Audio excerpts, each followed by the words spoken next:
Good morning, adventurers. My name is Ben, and welcome to a morning show where I sit around, drink some tea, and talk about D&D.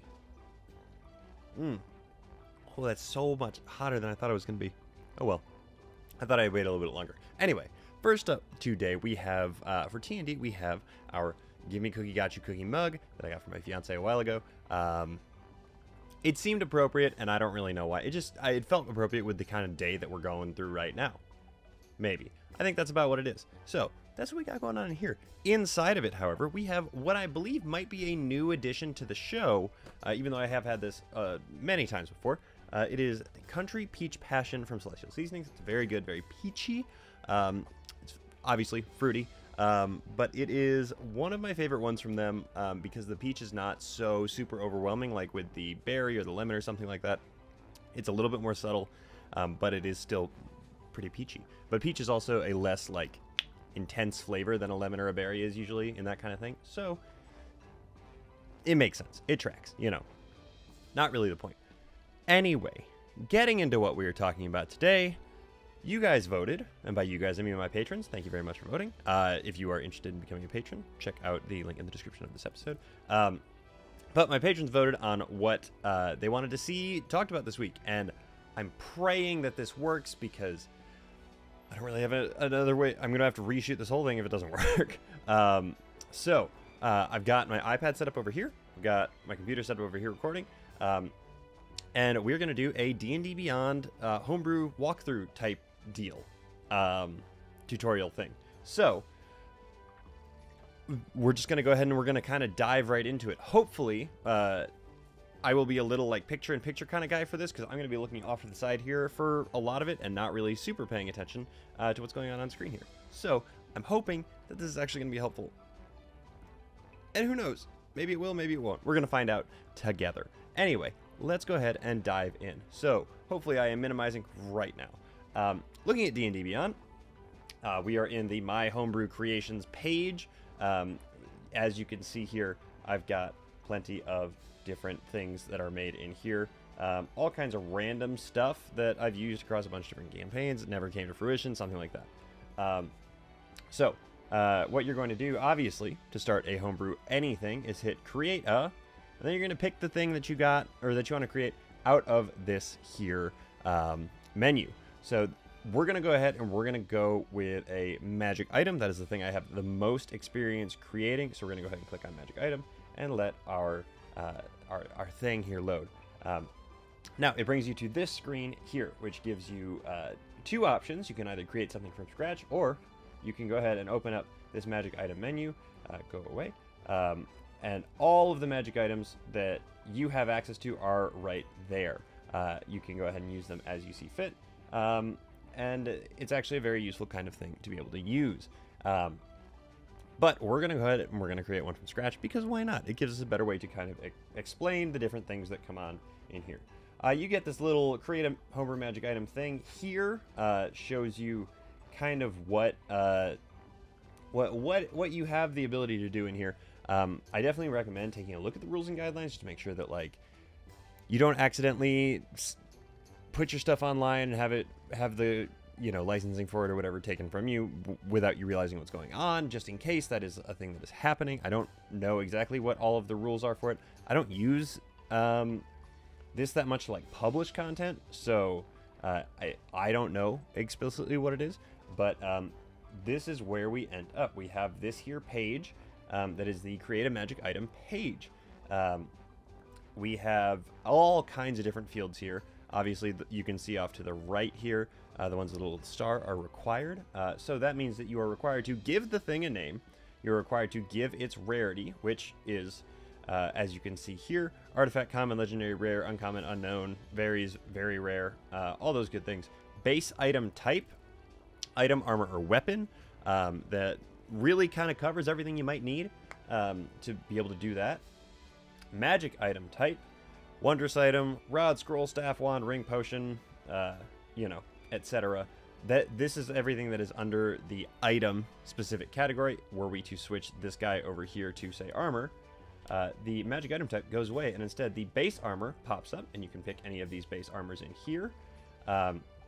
in addition to being able to add the standard number of dex modifier type deals, full modifier, max 2, none, which really are the majority of the ones you're going to need, because magic items oftentimes will be like, you can add your full dex modifier instead of your +2, or you can add 2 from your dex modifier if you have it, that sort of thing. Usually it won't like bump by 1 or something like that. Usually it's kind of an all or nothing type of deal. And then if we switch to weapon, obviously all of those go dark, and we have just the base weapon, where we have this whole list here of all of the different weapons that are available as bases in D&D 5e. There's also, obviously here, this requires attunement box. That's pretty self-explanatory. If it has to be attuned to, in order to use these magical effects, you click on that. When you click on that, the attunement description thing pops up here. So you go ahead and you get the attunement description that you are able to then put in there. It's not something super crazy. Like, there's no way for you to say you are required to be a ranger and you cannot attune to it if you don't. You can write that in there, but there's no like full syntax for that to go in anywhere else. So you just kind of have to roll with it. So we're gonna head. We can't continue forward until I type something in here. So we're gonna go ahead and we're gonna call this one.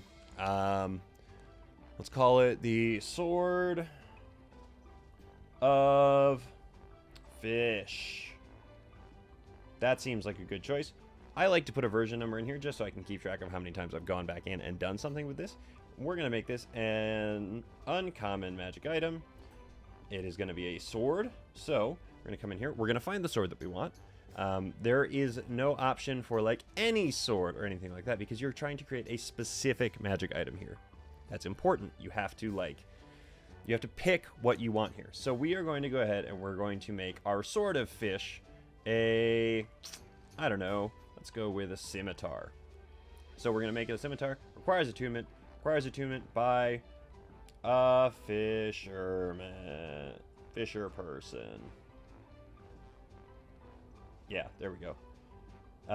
So now that we have all of that in here, you can see down here at the bottom, it says you'll be able to provide more relevant details once the magic item is created, but you are required to fill in this description box here as well. Kind of glossed over that one, didn't mean to.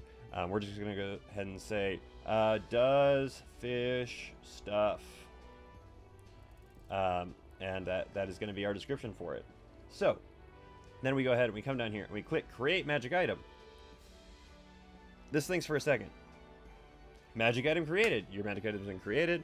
You can now do additional things or view it. If you will notice, we have not done anything yet other than say this is what it is, and yes, it requires attunement. So now you get into the part where you have to actually go ahead and put in all of the different item information essentially that you want here. If you go ahead and you flip this back open, the basic information, that is everything that we just did. So we're going to collapse that and not pay attention to that. Additional information is charges and things like that. If you go ahead and you select that you have charges in here, so we're going to say yes, it has charges. We have 5 charges because why not? And then we have short rest number of you get 5 charges per short rest. You click that, that's what you decide. You don't have to put in reset description, notes, anything like that. Weight, not important. Avatar, large avatar, those are for the item pictures that you have when it goes onto your character sheet, so you can go ahead and add that if you want to. I don't have a Sword of Fish picture, so I'm not going to do that. Magic item tags. If you are planning on pushing this out further, you can go ahead. Ooh, not what I wanted to do. And you can add tags here for people to be able to search it. Now, every time you do something, you're going to want to go ahead and click this big blue button that says Save Changes. It's going to think for a minute, and then it's going to bring you back to this base screen here. But if we go ahead and we open this up, we can see that we have 5 charges to do stuff with. What? We will figure out in just a second. But you are able to go ahead and you are able to use any of these things in any order, but you have to go back and save them every single time. So the 3 major things here are modifiers, conditions, and spells. Modifiers, let's go ahead and open that up. Oh, what's that? We can't open it up? If you look off to the right here, you can see that I'm trying to open this menu, but nothing's happening because there are no modifiers to see yet. Same with conditions, same with spells. So what we're going to do here is we're going to go ahead and click Add a Modifier. Now we have a bunch of stuff to deal with here, right? And this is where it begins to get a little bit confusing for most people. So, let's say we want to go ahead and go into our modifier type. Oh man, there are so many different things we can do here for our modifier type, which is a real pain to deal with, and I'm really sorry about this keyboard here. I can't get it to go away. I wish I knew how, but I just don't. So we can like give ourselves advantage, disadvantage, resistance, immunity, vulnerability, sense, set, proficiency, language, expertise, half proficiency, feat, carrying capacity, natural weapon, stealth disadvantage, speed reduction, melee weapon attack, ranged weapon attack, weapon property, half proficiency rounded up, blah, blah, blah, blah, blah. So we're going to go ahead and we're going to add a favored enemy, because why not? Modifier subtype, we're going to make this one. Let's make this one... Let's go ahead and make this one beasts, because that seems about right. Now, we don't need to put anything in here for ability score. We don't need to put anything in here for dice count. We don't need to put anything in here for die type. There's no fixed value that goes with this. There's no additional bonus type that goes with this. Favored enemy specifically just means that you gain the favored enemy features associated with like the Ranger's favorite enemy subclass or feature. So if you're doing something like that, you don't need to add anything else. However, we are going to look at some of these that are a little bit more like a little more in depth here. Actually, in details, we're just going to put fish because why not? So we're going to hit save. And now look at that. In our modifiers, we have a little list guy here going that just says favorite enemy, beasts, restriction, fish. We want to save what we've done. Always save what you've done, because if you don't, you might be sad later. Brings us back to the screen. Let's pop this back open. Let's add a modifier. Modifier type. This is the one that most people are probably actually looking for. Bonus. We're looking for a set bonus here. If we go through the rest of these, there is nothing in here that gives us any kind of bonuses. If we're looking for this to become a +1 weapon, we need to do bonus. We need to come into our modifier subtype here, and we need to specifically select, as we come down here, we're going to scroll all the way down to, oh, I went too far, all the way down to magic. Where are we? Just magic. If you add a magic bonus of any type, it will automatically make it a plus whatever weapon. So our fixed value here is going to be 1. This is going to be a +1 sword. So this is everything you need to put in for this to be a +1 sword. This is a magical bonus, +1 to hit, +1 to damage rolls. If you want it to be something slightly different, it is going to have to be magic item attack with charisma, stuff like, or magic item attack using strength, dexterity, whatever it is. So it's going to have to be much more specific than that. But we don't need to fill in anything else here. If I hit save here, this is now a +1 magical sword. Simple as that. Let's say we want to go ahead, come back in here, add a modifier. We're going to add damage. What type of damage?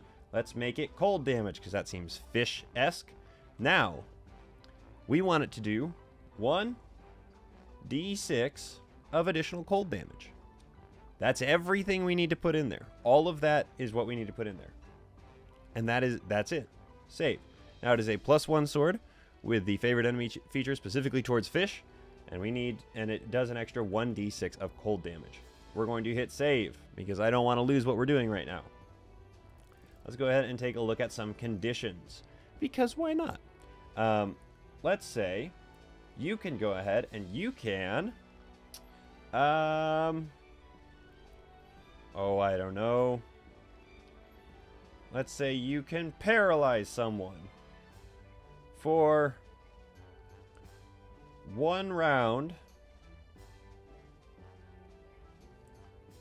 when you hit something. That's what it is. Your magic item will paralyze someone for 1 round. That's it. Save. The conditions are really straightforward. They really are all that. There are no like special bells and whistles about any of them. That's really all it is. It's very self-explanatory. Because there are not like computer things that track all of that, or there are on each individual character sheet, but there's no way for you to like apply that to something. You just have to remember that that is a thing that happens. It's pretty straightforward. The modifiers, obviously a little bit more complicated because they are, in fact, things that have numerical values inside of there. Let's say you want to go ahead and add a spell here, and this is where we're going to use our charges, maybe. Spell name. We want Armor of Agathis. Armor of Agathis. There we go. Oh, not what I wanted. This is the minimum number of spell charges you can do up to the maximum number of spell charges you can do. We're going to say it's 1 to 5. You cast it at the spell level of 1 to 5. Well, no, we're just going to do 1. We're just going to do 1. This gets complicated. The more you really layer this in here, it's just going to be easier if you do 1, and then 2, and then 3, and then 4, and then 5. It's kind of a whole thing. Just roll with it.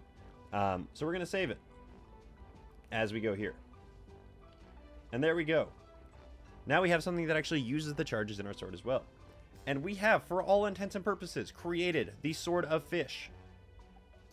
That's really all it takes. You just have to kind of get in there and really mess around with stuff. It took me a long time to figure out the bonus magic thing because I had to spend a lot of time on forum boards and stuff like that in order to figure it out. But ultimately I did figure it out, and I feel, I guess, smarter for it because I know what I'm doing now. But it also gets complicated and very difficult. Important notes here. As you saw, there is no way to, like, add spells to a spell list. There's no way to add spells to a spell book. There's no ways to add spells for a character. Stuff like that. You can add spells to it, but it will always populate as at will. So your player who has that item is going to need to remember that those are not at will spells. They are going to have to click off the spell slot when they do it. You can't just click cast. That's the biggest note. It's become a real pain for my gnome wizard bard. She has a separate sheet that is full of stuff, and actually a new magic item I just gave her lets her have some cleric spells too, because she's writing them all down anyway. Might as well just give them to her. Also, they're in the end game, so like it's a whole thing. So that is really all of the information on that one. I believe that is really pretty much everything that is of major consequence for immediate sort of problems that you might have with the DnDBeyond homebrew interface, because it is kind of clunky and it is kind of a pain to use, and I apologize for that because, well, it's not really my fault, but it feels like it should be better. Ultimately, it really, really does. And I wish that it was, but can't do a whole lot about it. This is one of those things that I talked about when Wizards acquired DnDBeyond. I want them to do an overhaul of it, but I don't know if that's really going to happen anytime soon. I hope it does, but that's just kind of a wishful thinking type of deal a lot of the time. So anyway, moving on from that, that is what we have talked about today. We are going to go ahead and we're going to talk about the shows that we have coming up today and this weekend, in no particular order. Well, the day's order, but no particular order past that. First up, today, Friday, we have Mayhem D&D, Off the Rails, Oxventure, Just Roll With It, The Strings of Fate, Rolling with Difficulty, World of Low, The Crown DM, and Coming Together Naturally. On tomorrow, Saturday, we have Dice Funk and Strange Hungers. And on Sunday, we have Super Idols, Roll For Your Life, Grinning Griffin, Dungeon Drunks, Library of Nightmares, The Chaos Brigade, Rise of the Forsaken, Chromatic Dice, The Strawcast, High Rollers, and Tabletop Notch. Please let them know that I sent you. Or please go check them out, and please let them know that I sent you, because again, one day somebody's going to say something to me about it, and I'm going to think that it's hysterical. But until then, it's just kind of a joke for me. So, with all that said, thank you guys so much for making me part of your morning routine and tuning in. I really do appreciate it. And thank you so much, in particular, to my patrons. You guys are the ones that make this show possible. Literally, this one right here, this was your suggestion, your vote. Thank you so much for doing so. I very, very much appreciate it. And thank you so much to everybody for tuning in. This wrap-up outro has really gone off the rails here. So we're just gonna go ahead and we're gonna rip cord out of this one as hard as we can. So don't forget, everybody. Wow, I am a mess right now. With all that said, don't forget, drink tea, play D&D, and keep on rolling.